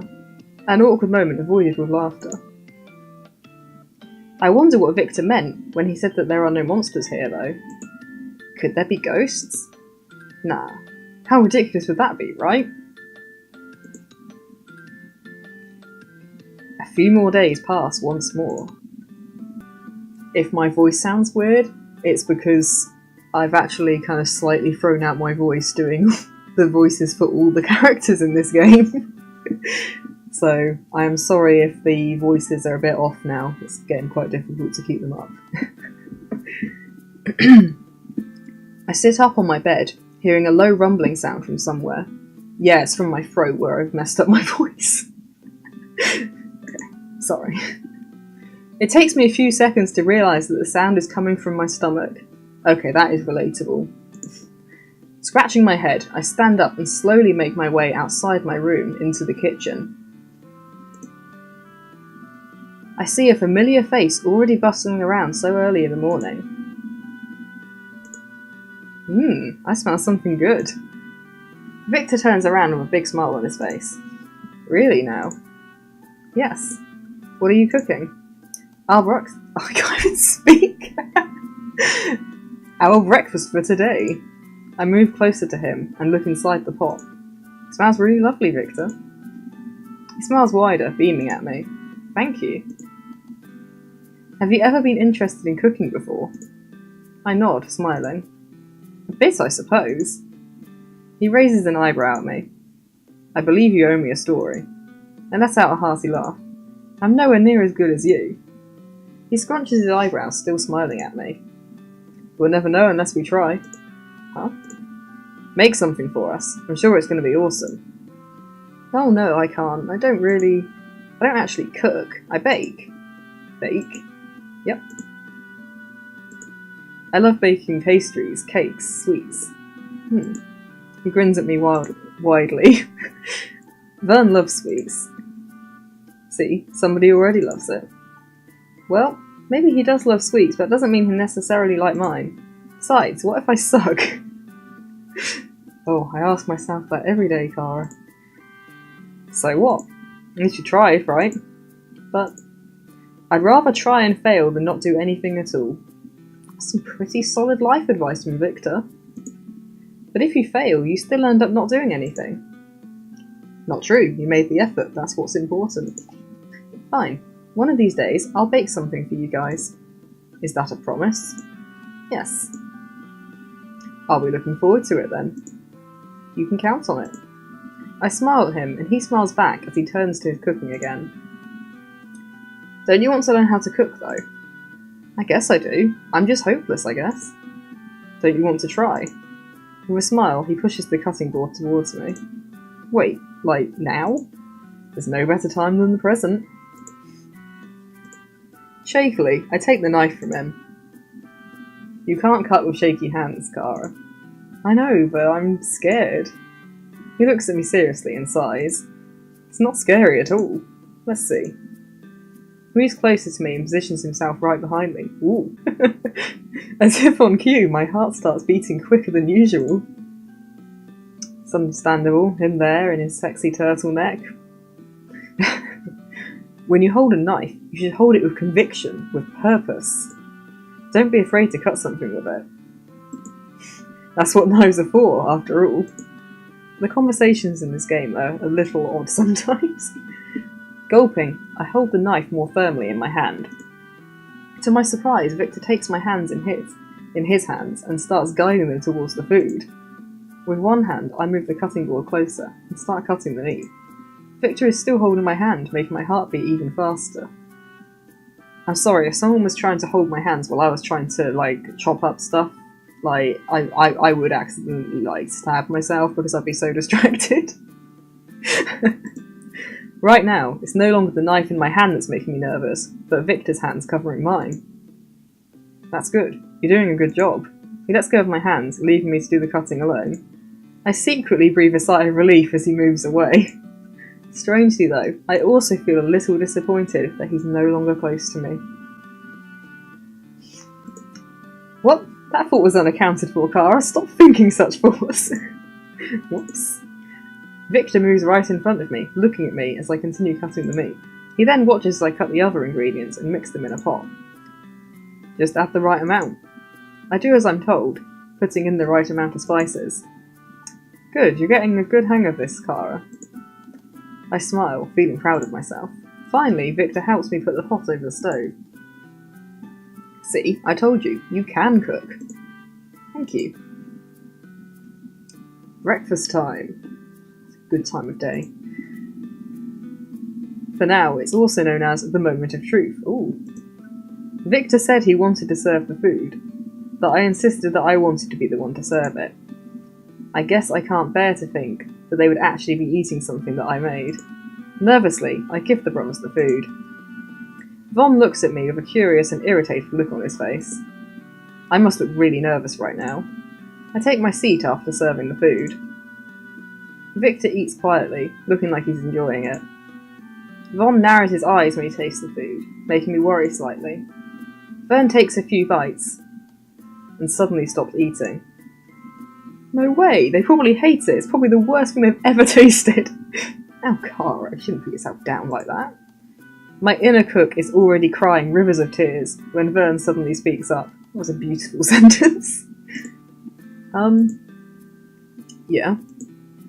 This is strange, but I clench my fist, feeling really nervous as I waited for Vern to continue speaking.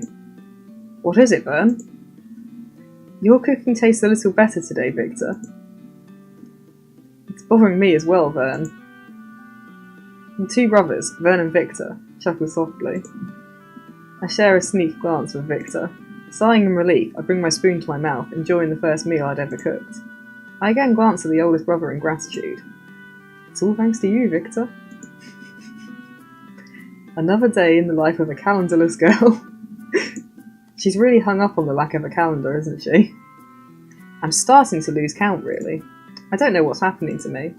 Somehow, as I spend more and more days here, the idea of wanting to come back home is starting to get pushed further and further from my mind. I sit up, hearing a beautiful voice singing somewhere nearby. Whose voice is that? Wrapping a nightrobe around me, I exit my room. I follow the beautiful voice, finally arriving at the kitchen. Victor sits on the kitchen table cooking some food. I assume it's for our breakfast. But he's also singing, and he sings wonderfully. Victor? Surprised, he looks up at me suddenly, hitting his hand on the table. Cara Lee, why are you up so early? Smiling, I take a seat across from him. Your voice woke me up. A hint of red spreads across his face. Is that so? I'm sorry. I'll try to keep it down then so you can go back to sleep. I smile, shaking my head slowly. It's okay, I'm already up now. Plus, I really love your voice, Victor. I didn't even know you could sing. Really, is there anything that Victor can't do? You know, he can cook, he can sing. I don't really sing. Yes, you do. I heard you earlier. I was just making some noise. He chuckles nervously at his own joke.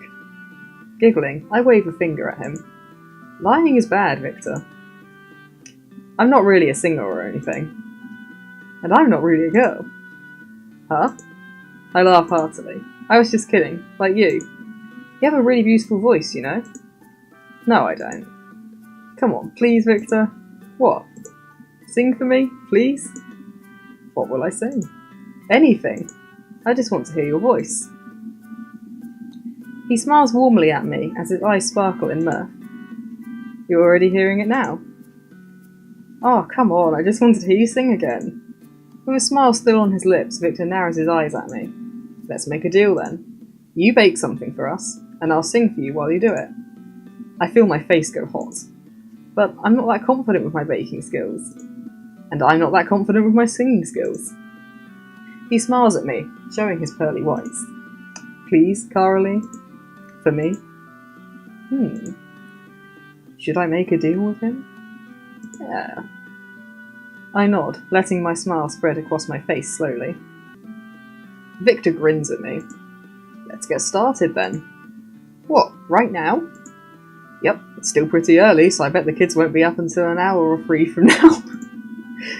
The kids? You make it sound like we're already parents. He just shrugs at me, still smiling. Come to think of it, that's not so bad after all. I'll help you bake. You really should teach me how to, you know. I smile at Victor, putting a finger to his lips. Ooh. Only if you sing for me and teach me your best recipes. My pleasure. We immediately get back to work. Victor and I sing together as we create the mix for the cake. It's the most fun I've ever had while baking. Hey, I can get used to this. Finally, after an hour and a half, we're ready to take our cake out of the oven. It took a long time to make that cake. Victor and I put on our oven mitts and pull out the freshly baked cake. We spend 15 more minutes putting the icing on the chocolate cake. Tastes fantastic. His finger dips into a smidge of icing again and puts it in his mouth. I laugh at the childlike behaviour. Hey, stop getting so much icing. You're going to eat it all. He smiles, putting some in his mouth again. Nonsense. You should give it a try, you know. Your cake tastes awesome. I just stare at him with a stupid smile on my face and my cheeks blazing hot. It doesn't take much to make Cara blush, does it? Cara? Before he can protest, I immediately wrap my arms around him, locking him in a warm hug. Man, he's cold. He's really cold. It's because he's dead. What's the hug for? Thank you, Victor. For what? For everything. Slowly, I feel his arms wrap around me as well. Thank you too, Cara. Thanks for being here. After a while, we slowly stand back from each other, smiling shyly. Oh well. Come on, let's finish this up. You're right. We smile at each other again. My body still feels tingly from our contact though. I wonder when I can hug him again. More time passes. One day, as I'm helping Victor cut some vegetables for our lunch, the knife suddenly cuts me on the finger. Oh, here we go.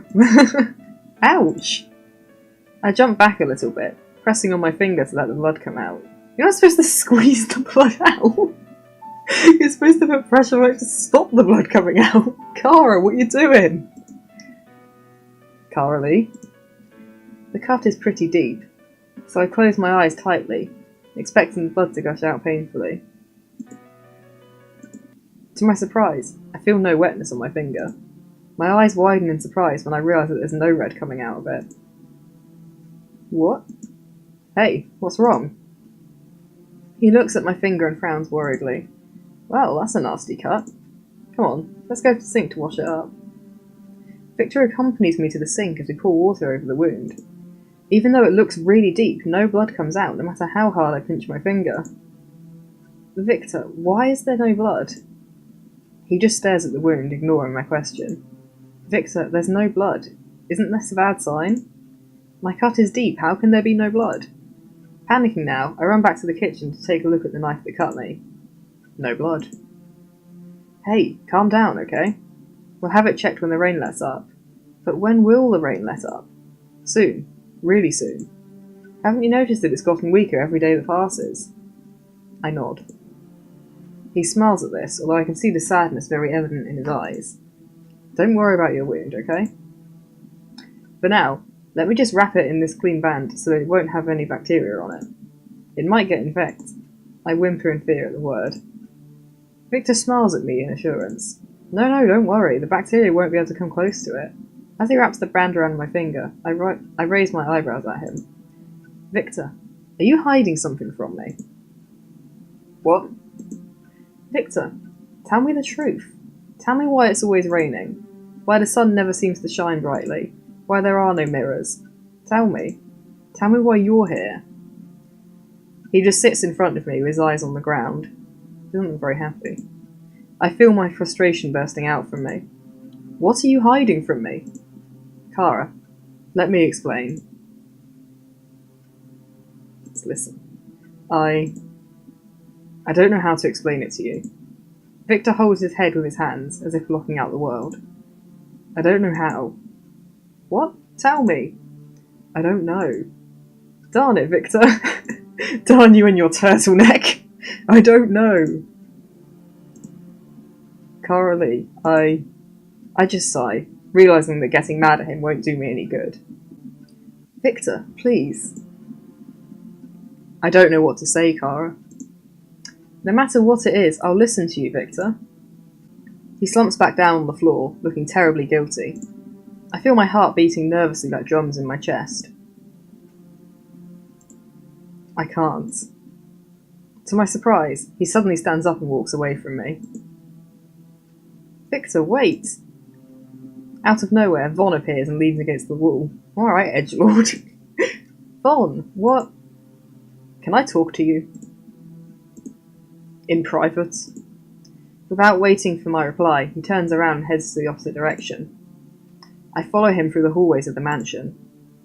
To be honest, I don't really understand what happened back there.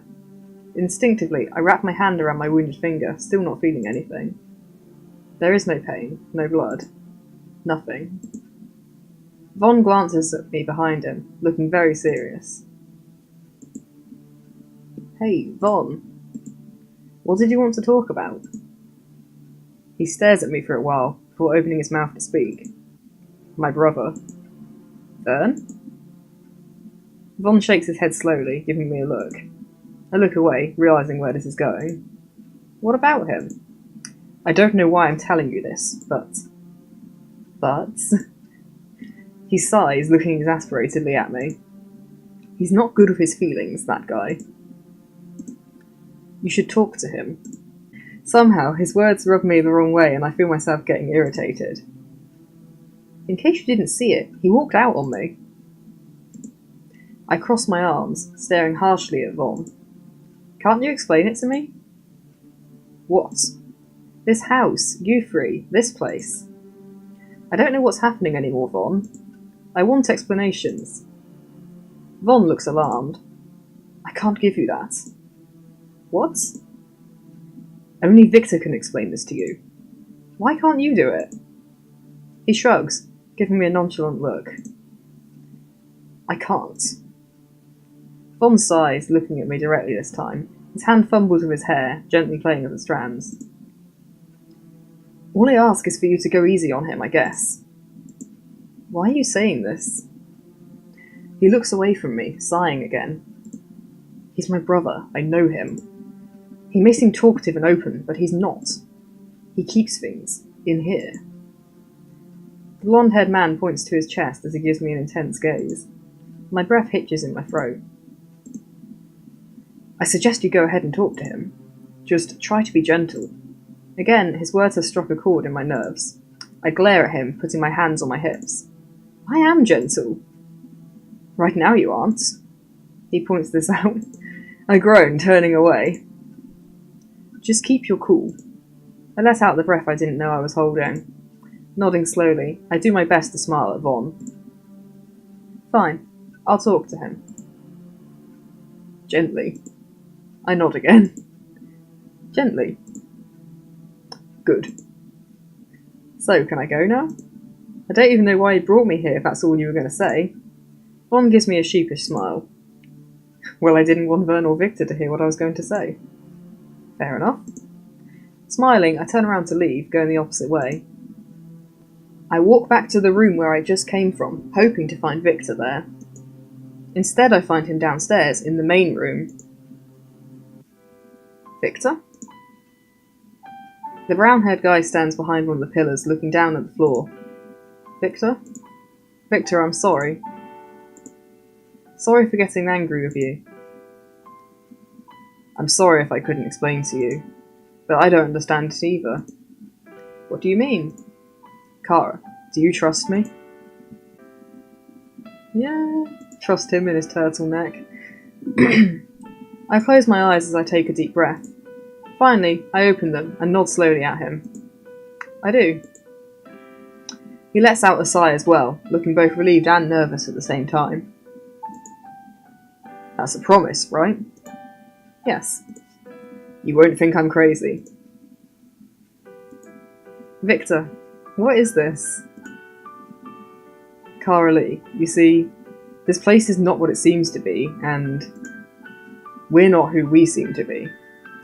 Imagine my immense surprise. Or rather, what we seem to be. What? I don't get it. I don't know how to tell you, but... But what, Victor? Just tell me. You trust me, right? I already said that. I do. Then come with me to the village tomorrow. Oh my god, we're finally going to the village! I stare at him blankly. I'll take you to the village tomorrow. That should explain everything. I look at him in surprise. Is that for real this time? He nods grimly at me. Yes. This time, it's for real. Ooh. I might finally get some answers. I toss and turn in my bed, unable to fall asleep. Somehow, deep inside me, I have a feeling that I've just uncovered something I do not want to know about. Probably. Maybe we're all dead. Maybe Kara died in that landslide.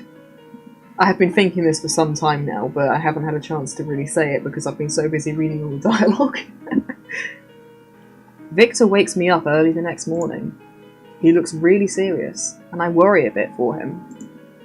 Despite my concern though, I'm still feeling a little bit hurt over the fact that they are hiding so many things from me. It's true that they did nurse me back to health, but that doesn't mean they have the right to keep me here. The forest looks gloomy and terrible, just like how it was that fateful night. I remember slipping here, and then nothing. Based on my estimations, it's been around a month, and it looks like nothing has changed. I feel anger surge up from within me as I think again of the three brothers lying to my face. I turn to Victor, who has been silent the whole way. You told me it was hard to go to the village. Were you really lying to me all along? How could you lie to me? I trusted you, Victor. You don't understand, he says in a quiet voice, making me even more irritated. Excuse me? Just keep quiet and keep walking. Faster. He's looking a bit distracted now, like he's avoiding something.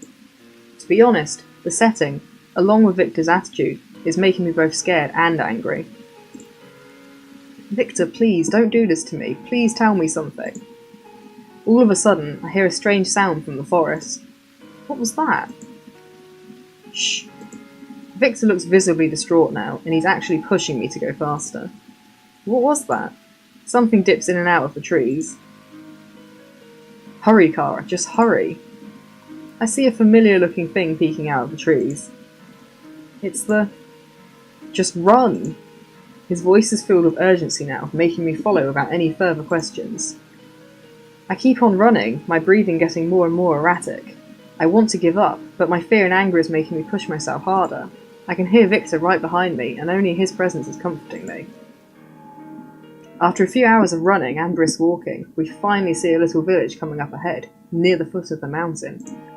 The sun hasn't fully come up yet, giving the whole place an eerie purplish glow. Still is quite pretty though. Again, the artwork is very pretty.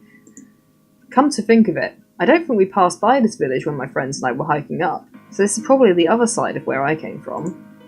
A mysterious village. A creepy mountain. A mysterious village at the foot of a creepy mountain. I'm all out of breath, and I actually crumble to the ground the moment we get close to the village. Even though I'm panting and sweating bullets, I still find it surprising how the weather is much nicer here down here than up there. To think that I haven't seen the sun in around a month. It sure is wonderful to feel the sun shining on your arms again, no matter how minimal its rays may be at the moment. I look at Victor, who is also kneeling on the ground, holding his sides. He's sweating profusely too, and I feel almost bad for him, if only I wasn't in the same situation. Victor, what was that? What were those things? Why did we run away? My head is so filled with questions that nobody is answering. I feel really frustrated by the turn of events. Von just looks at me, shaking his head. I think that was meant to say Victor. He stands up shakily and points to the village.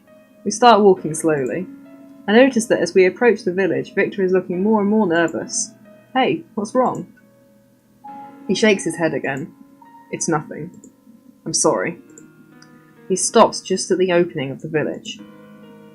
I don't want to come any closer. His answer simply boggles my mind. What? Why? I can't. I don't want to. What? I have to look for a phone. I thought you were going to help me. I'm sorry. I want to help you, but more than anything, I just feel hurt and betrayed at Victor's answer. Fine then. You've helped me enough, so thank you. I'll look for a phone myself. With a heavy heart, I force myself to turn away from Victor, even though all I'd like to do at this point is to hug him tightly. I start asking the few people around if they had any phone I could use, but nobody is paying attention to me. Excuse me? Excuse me?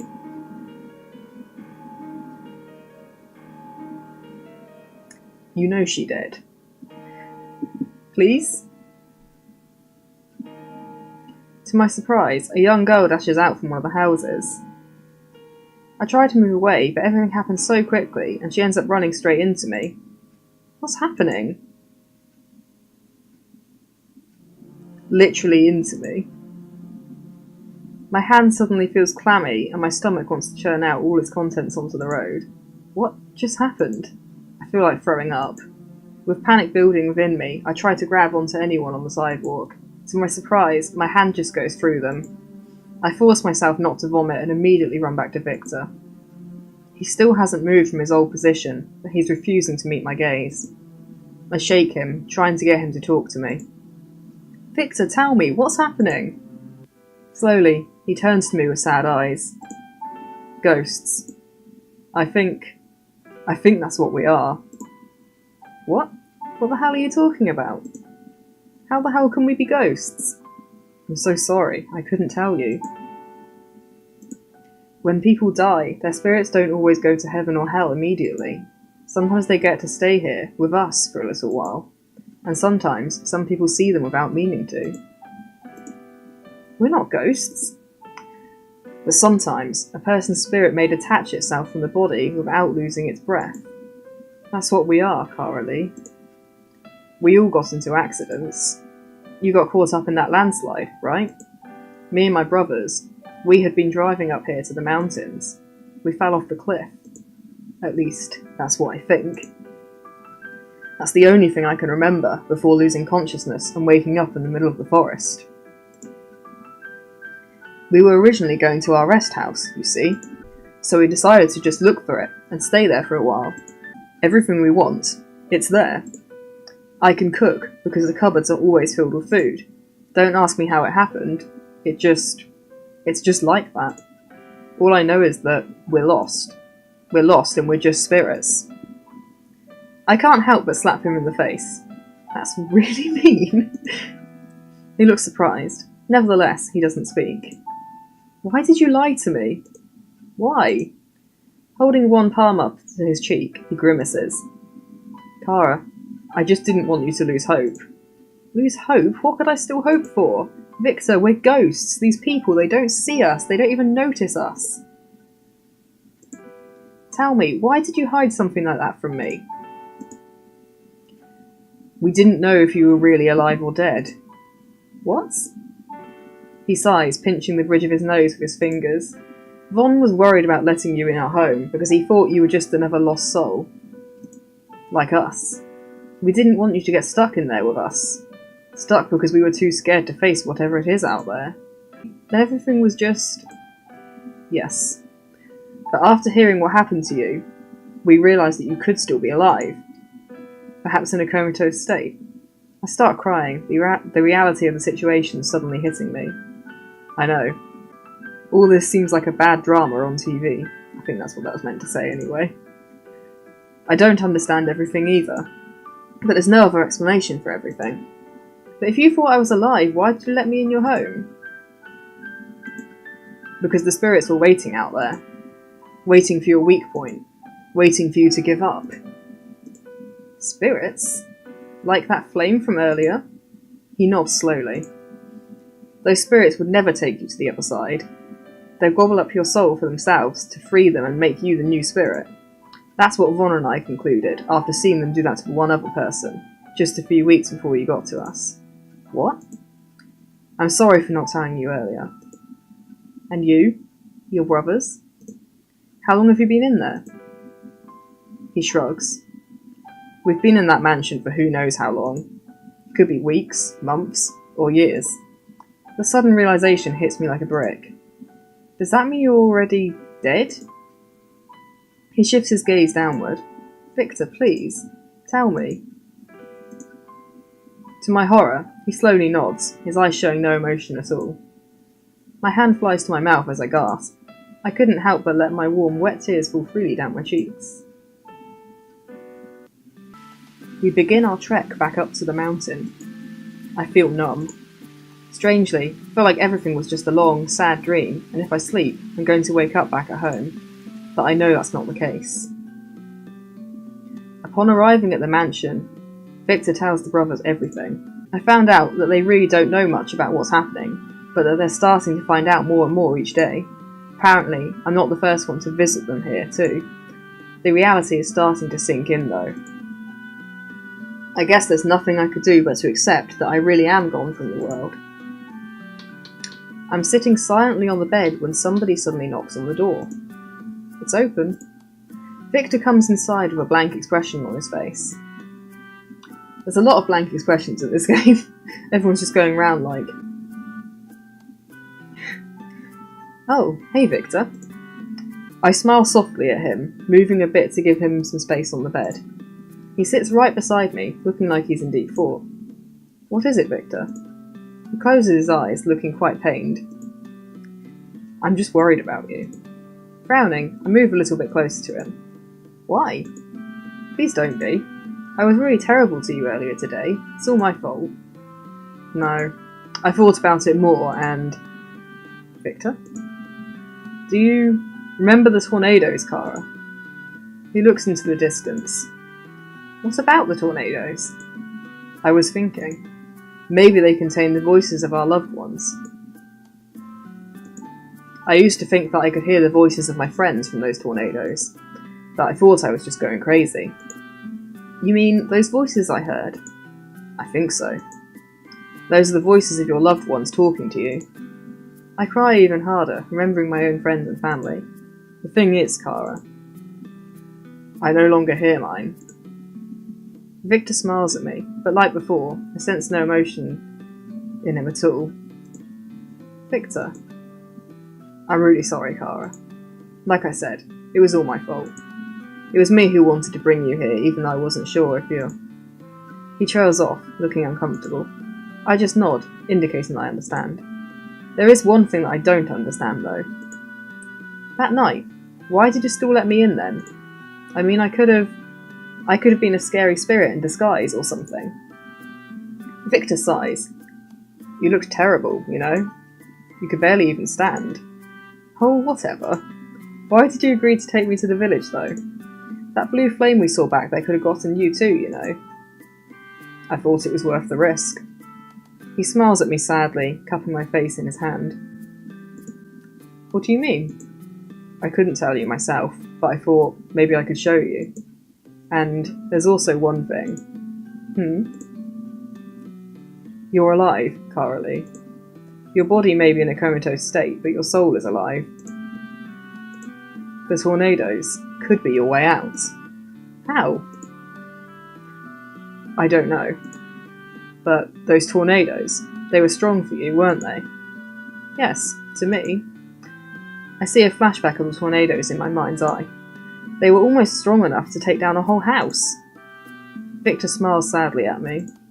Well, to me, they were nothing more than a strong gust of wind. What? He sighs again, but still with a sheepish smile.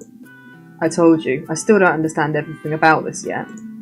I don't know if there are really any set rules in this world, but what I do know is that it's much better to take a risk and discover something wonderful. He smiles at me again. You can't be talking about all the stupid things we did, can you? I guess I am. You're a risk worth taking. At this, he takes my hand, and I feel my heart beating faster. My heart beating faster. Only now does it hit me that my heart beats faster whenever I'm around Victor. My heart is still beating.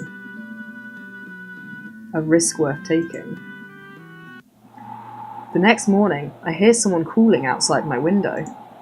Voices accompanied by a strong wind. I dress up, go downstairs, and open the door. More voices. I feel almost euphoric, despite not being able to see anything. My whole world is just made up of one insanely bright light. I couldn't see anything, but I could hear voices. Voices that are murmuring something. I strain to hear what they're saying. Wake up. Please. Voices. Familiar voices.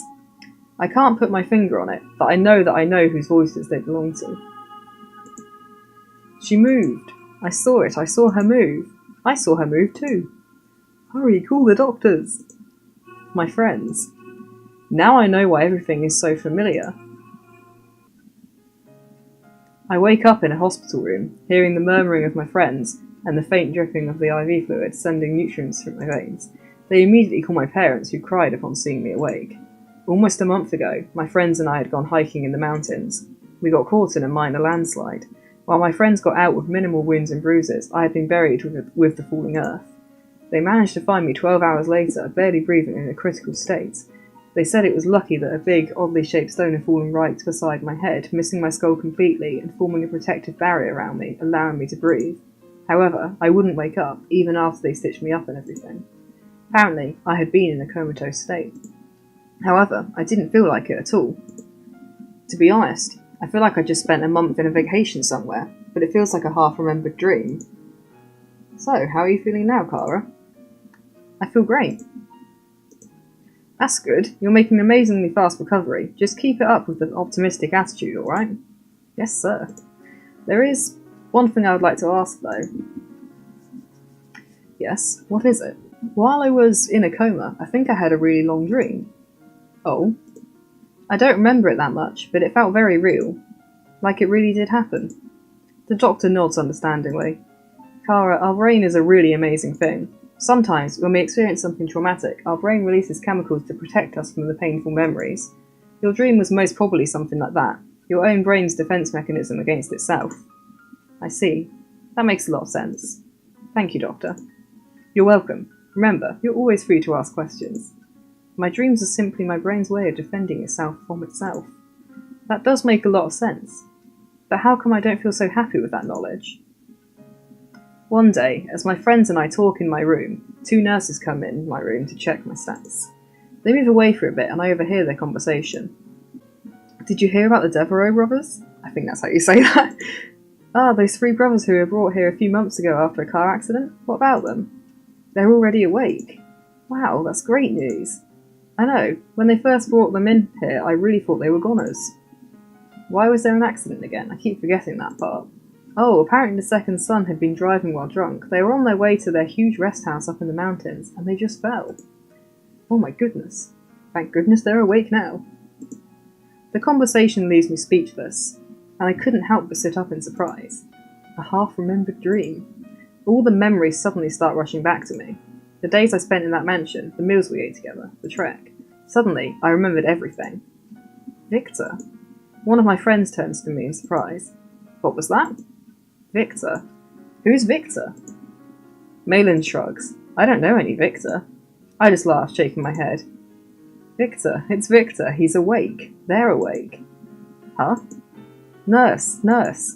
The nurses are on their way out when I start calling them, so they look at me in surprise. What is it, Miss Lee? I want to see Victor. The 2 nurses look at each other. Victor? Who's Victor? Suddenly, the first nurse's eyes widen. Miss Lee, how did you know the name of the oldest Devereaux brother? I just smile at her, while my friends both look at me in bewilderment. Can I see him, please? The nurse looks at me curiously, but smiles. He's still resting, but once he's recovered, I'll see what I can do. Thank you. The 2 nurses leave the room, and I look back at my friends. You've got some explaining to do. A few days later, my nap is disturbed by someone knocking on the door. Come in. I turn over in bed, a little bit distracted. I'm still pretty sleepy. To my utmost surprise, I see a familiar brown-haired boy entering my room. Hey there. As if on cue, my heart starts beating wildly. My mind is unable to process if what I'm seeing is real or not. Victor shrugs, and I couldn't help but cry out in happiness. Victor, what are you doing here? You know, I really have to ask you that myself. He smiles and moves right beside my bed as I sit up and hug him at the waist, pulling him closer to me. Victor puts his arms around me, pulling me even closer. It's really you. I thought I'd never see you again. He looks down at me, looking really amused. What did I say? I told you we'd meet again someday. He laughs, throwing his head back like the Victor I've always known. And I guess that someday has finally come. I smile at him and nuzzle my nose against his waist. Dream or no dream, I'm never going to let go. Victor smiles again before bending down to reach me. I close my eyes. And as he kisses me on the lips, I smile. Dream or no dream, I know what's real. This is reality. This is my reality. Oh hey, good end. I'm glad I got a good end.